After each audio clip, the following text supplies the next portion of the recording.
يا قارئ القرآن داوي قلوبنا بتلاوة تزدان بالتجويد اقرأ فأمتنا ترقع ثوبها بالوهم تخفض رأسها. فرمائیں ان میں سب سے بہترین حضرت انسان کو بنایا جس کو قرآن کہتا ہے وَلَقَدْ كَرَّمْنَا بَنِي آدم.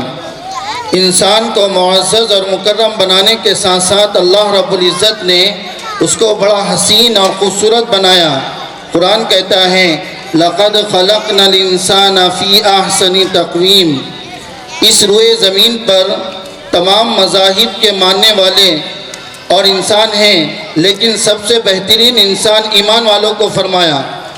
اور اللہ رب العزت نے مجھے اور آپ کو ایمان والے گھر میں پیدا فرمایا. اور اللہ اور رسول کے ماننے والے سابقہ امتوں میں بھی آئے ہیں، لیکن بہترین امت محمدیہ کو کہا اللہ رب العزت نے مجھے اور آپ کو امت محمدیہ میں پیدا فرمایا، جس میں آنے کے لیے حضرات انبیاء علیہ السلام نے درخواست کی اور دعائیں کی تھی کہ اللہ امت محمدیہ میں پیدا فرما. لیکن اللہ رب العزت نے مجھے اور آپ کو یہ نعمت دی کہ اللہ رب العزت نے مجھے اور آپ کو امت محمدیہ میں پیدا فرمایا. گزشتہ انبیاء پر بھی آسمانی کتابیں نازل ہوئی. توریت حضرت موسیٰ علیہ السلام پر، زبور حضرت داؤد علیہ السلام پر، انجیل حضرت عیسیٰ علیہ السلام پر، لیکن اس کی حفاظت کی ذمہ داری اللہ رب العزت نے نہیں لی تھی، اس لیے ان کی قوموں نے ان کے اندر رد و بدل کر دیا ہے.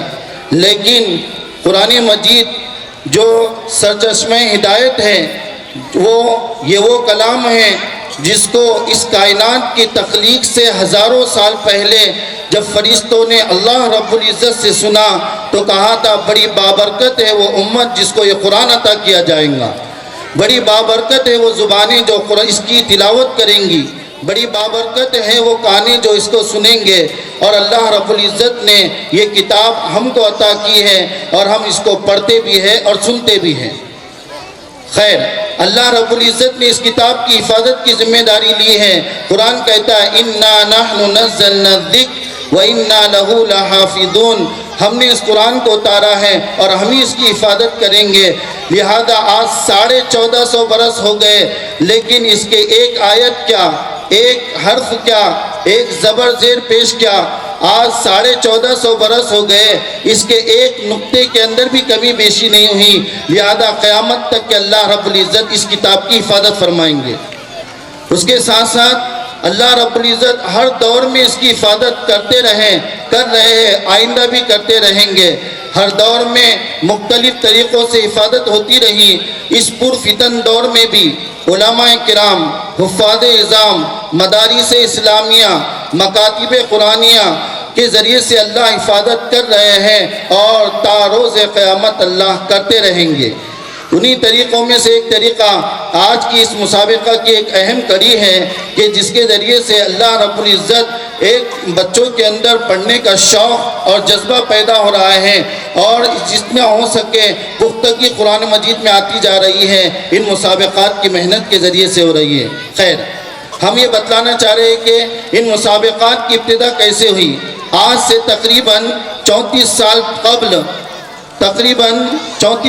قبل 1993 کے اندر حضرت رئیس الجامعہ، خادم القرآن، مؤسس المساجد، سلطان المدارس حضرت مولانا غلام محمد وستانوی شفاء اللہ شفاء کاملا عاجلا مستمرا دائما کلیہ. اللہ حضرت کو صحت کاملہ عاجلہ دائمہ مستمر عطا فرمائے. اللہ ان کا سایہ ہم پر تادیر قائم رکھے. ان کا حرمین کا سفر ہوا. اس دوران سعودی حکومت نے ایک عالمی مسابقہ کا انعقاد کیا جس میں آپ نے بتوفیق الہی شرکت فرمائی اور آپ کے دل میں یہ احساس پیدا ہوا کیوں نہ یہ حسین سلسلہ سرزمین ہندوستان میں جاری کیا جائے. یہ پاکیزہ خیال دل میں گردش کرنے لگا اور بارگاہ عزتی میں دعائیں کرتے رہے۔ کچھ مدت میں اللہ رب العزت نے غیب سے سامان پیدا فرمائے۔ حجاز مقدس مکہ مکرمہ کی پاکیزہ سرزمین پر ایک عالمی مسابقہ ہوا جس میں جامعہ کے طلبہ کو مدعو کیا گیا۔ الحمدللہ جامعہ کے 2 نونہالوں نے شرکت کی اور کامیاب ہو کر لوٹے۔ فللہ الحمد علی ذالک۔ حرمین شریفین سے واپسی کے بعد بہت ہی موقر استاد ہمارے بہت سارے رفقا کے استاد حضرت مولانا عبدالرحیم صاحب فلائی نور اللہ مرقدہ و مسجعہ، اللہ ان کی قبروں کو نور سے منور فرمائے، ان کی قبر پر کروڑ رحمتیں نازل فرمائے۔ اللہ حضرت رئیس جامعہ نے یہ ذمہ داری ان کو سونپی اور انہوں نے اس کی ترتیب بنائی اور پورے ہندوستان کے اندر مسابقہ کی روح پھونکی۔ اللہ تعالیٰ آپ کی مغفرت فرمائیں اور آپ کے درجات کو بلند فرمائیں۔ داخلی مسابقات کیے، پھر ریاستی مسابقات ہوئے، رفتہ رفتہ یہ ملکی پیمانوں پر مسابقات ہوتے گئے۔ لیکن چند سال پہلے حضرت رئیس جامعہ پھر حرمین شریفین کا سفر کیا، مسجد کعبہ کے پاس بیٹھے ہوئے تھے، سوچا مدارس کے اندر تو محنت ہو رہی ہے لیکن مکاتب قرآنیہ کے اندر کس طرح سے جو ہے تو مضبوطی لائی جائے، تو اس کے لیے مسابقات کا یہ سلسلہ شروع کیا اور وہاں سے حکم کیا کہ آج سے پورے جو ہے تو ہندوستان کے اندر جہاں جہاں ہمارے مکاتب چلتے ہیں سب جگہ پر جو ہے تو مسابقہ کا نظام شروع کیا جائے۔ اسی کی ایک کڑی آج کا یہ ہمارا مسابقہ ہے جس میں ہم اور آپ شرکت کریں۔ میرے دوستو، یہ مسابقہ کا نورانی سلسلہ آج صبح سے چل رہا ہے، جس میں اس عاجز کو بحیثیت سائل بٹھایا گیا، جس میں جو ہے تو 4 فرا کے اندر بھی میں ہی سائل رہا۔ ایسا لگ رہا تھا کہ یہ مدارس کے طلبہ پڑھ رہے ہیں اور ایسی محنت ہوئی، یقین جانیے کہ پورے ہنگولی شہر نہیں بلکہ پورے ضلع لیول کے اوپر انشاءاللہ اس کے اثرات پڑیں گے۔ اور ہم امید کرتے ہیں اور ہمارے رفیق محترم حضرت مولانا مزمل صاحب، مولانا عمران صاحب اور ان کے ساتھ کام کرنے والے لوگوں سے درخواست کرتے ہیں کہ وہ اس طرح کے مسابقات کرے۔ آپ اپنے مکتب کے درمیان میں آپ نے کیا، لیکن ہم آپ سے گزارش کرتے ہیں کہ پورے ہنگولی لیول پر اور اسی طرح سے پورے دیہات کے مکاتب کو اس میں شامل کیا جائے۔ خیر، یہ تو کہاں سے ابتدا ہوئی تھی وہ آپ کو بتائے۔ مقاصد مسابقہ، صرف اور صرف مسابقات کو جاری کرنے کا مقصد کیا ہے؟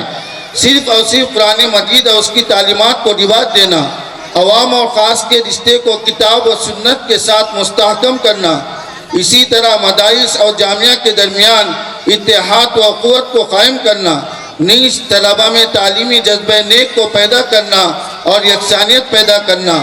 ان مسابقات کے ذریعے سے مکاتب قرآنیہ کے طلبہ، اساتذہ، منتظمین کو پختگی ناظرہ اور تجوید کی طرف مبذول کرنا ہے۔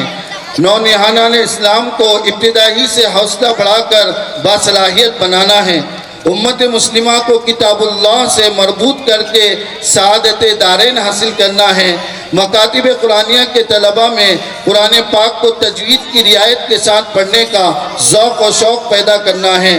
مسابقات قرآنیہ کے ذریعے سے معاشرے میں کتاب اللہ کو صحیح تجوید کے ساتھ پڑھنے کا رواج عام و تام کرنا ہے۔ نعوذ باللہ، ناموری اور شہرت ہرگز اس کا مقصد نہیں۔ اس موقع کے اوپر، اس نورانی محفل پر میں ہمارے تمام رفقا، مولانا مزمل صاحب، مولانا عمران صاحب اور ان کے ساتھ کام کرنے والوں کا شکریہ ادا کرتا ہوں کہ ان لوگوں نے ہم کو مدعو کیا اور اسی طرح سے یہ مسابقات کو قائم کیا۔ ان لوگوں نے بہت تقریباً 5 مہینے سے مستقل محنت کر رہے ہیں۔ یہ مسابقات یوں ہی نہیں جو ہے تو قائم ہو جاتے ہیں، یوں ہی نہیں جو ہے تو یہ قائم کر دیے جاتے ہیں، بلکہ اس موقع کے اوپر آپ کو یقین بتاؤں کہ اس کے اوپر کتنی محنت کی گئی۔ 5 مہینے سے مستقل مولانا عمران صاحب، مولانا مزمل صاحب مستقل رابطے میں ہم سے کہ اس کے لیے کیا کرنا چاہیے، اس کے لیے کیا کرنا چاہیے۔ لیکن ان لوگوں نے محنت کی، کوشش کی، اور انہی کی محنتوں سے یہ نتیجہ ہوا کہ آج ان بچوں نے پڑھا اور یہ ہزاروں بچوں کو پڑھائیں گے، اور اسی طرح سے قیامت تک یہ سلسلہ چلتا رہے گا۔ اس وقت میں مجھے 15 منٹ یعنی 10 منٹ دیے گئے تھے، لیکن میں 5 منٹ اور جو ہے تو مانگ کر اس عنوان کو جو آج رکھا گیا ہے کہ بینر کے اوپر لکھا ہے کہ فلسطین کے حفاظ، یہاں پر عنوان دیا گیا ہے فلسطین کے حفاظ شہداء کے نام کے اوپر آج پہلا مسابقہ رکھا گیا ہے، اس کے متعلق 2 منٹ میں انشاءاللہ بات بتا کر اپنی جگہ لوں گا۔ آج ہم سب جانتے ہیں کہ اس وقت میں ہمارے فلسطین کے کیا حالات ہیں۔ 133 دن سے تقریباً یہ جنگ چل رہی ہے، جس میں فلسطین اور غزہ کے 18,775 نفوس کی شہادت ہو چکی ہے، جس میں سے 9,000 بچے ہیں، 6,000 عورتیں ہیں، 3,000 بوڑھے ہیں اور 10,775 نوجوان شہید ہو گئے ہیں۔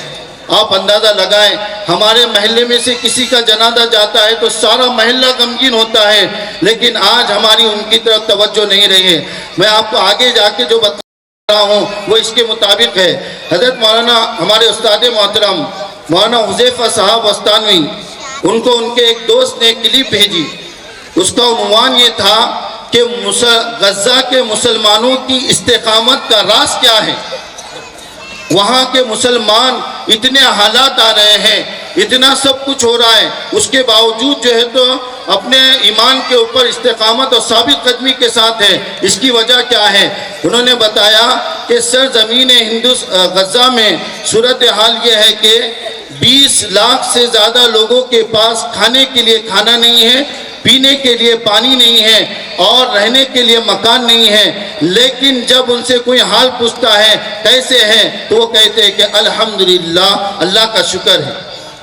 تو سوال یہ پیدا ہوتا ہے کہ ان کے استقامت کا راز کیا ہے، ان کے ثابت قدمی کا راز کیا ہے؟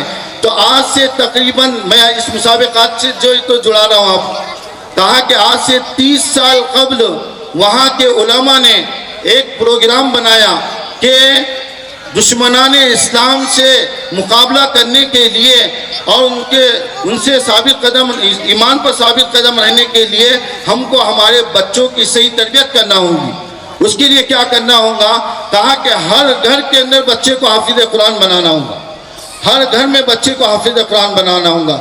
لہذا انہوں نے یہ محنت کی، اسی کی ایک کڑی یہ مسابقہ ہے کہ آج علماء محنت کر رہے ہیں اور وہاں کے بھی علماء نے اور اسی طرح سے حفاظ نے محنت کی اور وہ کامیاب ہوئے۔ کہا کہ چند ہی دنوں کے اندر وہاں پر کہا کہ 10 سالوں میں ہر گھر میں ایک بچہ حافظ قرآن ہو گیا، صرف 10 سالوں کے اندر۔ پھر کہا کہ یہ اس میں وہ کامیاب ہو گئے اور قرآن مجید کے سیکھنے سکھانے کے لیے 20 لاکھ کی آبادی میں 1150 مراکز اور 9,000 سے زیادہ قرآنی حلقات وہاں پر لگتے ہیں، جہاں پہ کہا کہ ہزاروں لوگوں نے حفظ مکمل کیا۔ اور یہی نظام انہوں نے بنایا کہ ہر ماہ اور 15 دن کے اندر کس طرح سے جو ہے تو سب لوگ بیٹھ کر جس کا قرآن مضبوط ہے، جس کا قرآن مضبوط ہے، یہ دیکھیں گے۔ تو لہذا یہ پروگرام انہوں نے شروع کیا، تو 15 دن اور 1 مہینے کا جو پروگرام چل رہا تھا تو اس میں 3 ہزار مرد، عورت، بوڑھے ایک بیٹھک میں ان لوگوں نے قرآن مجید سنائی۔ ان میں سے بعض وہ ہے کہ جن کی ایک غلطی بھی نہیں گئی، جن کی ایک غلطی بھی نہیں گئی، تو کہا کہ 2,000 سے زیادہ وہاں پر تقریباً 3,000 2,000 ہر مہینے جو ہے تو لوگ ایک بیٹھک میں قرآن مجید سناتے ہیں اور ان میں سے ایک کی بھی غلطی نہیں جاتی ہے۔ تو میں دوستو فرمایا اس کے بعد کہ ان کی استقامت کا راز یہ ہے کہ وہ قرآن مجید سے مربوط ہے۔ آج امت مسلمہ کو اور اسی طرح سے نوجوانوں کو قرآن مجید سے جو ہے تو مربوط ہونا چاہیے، منسلک ہونا چاہیے اور اپنے بچوں کو حافظ قرآن بنانا چاہیے۔ اہل غزہ نے یہ محنت صرف اپنے غزہ تک کے محدود نہیں رکھی، بلکہ آن لائن سسٹم شروع کیا اور 22 22 ممالک کے اندر تقریباً 5 ماہ کی قلیل مدت کے اندر 60,000 حافظ قرآن بنائے. 60,000 حافظ قرآن. آپ اندازہ لگائیں. اس لیے میرے دوستو ہم کو چاہیے کہ اس وقت امت کو چاہیے کہ اس پرفتن دور کے اندر اگر دشمن کا مقابلہ کرنا ہے اور اپنے بچوں کو اور آئندہ آنے والی اپنے نسلوں کو دین پر قائم رکھنا ہے تو قرآن سے ہم کو مضبوط ہونا ہوگا. اللہ رب العالمین ہم تمام کو کہنے سننے سے زیادہ عمل کرنے کی توفیق عطا فرمائے. وآخر دعوانا ان الحمدللہ رب العالمین.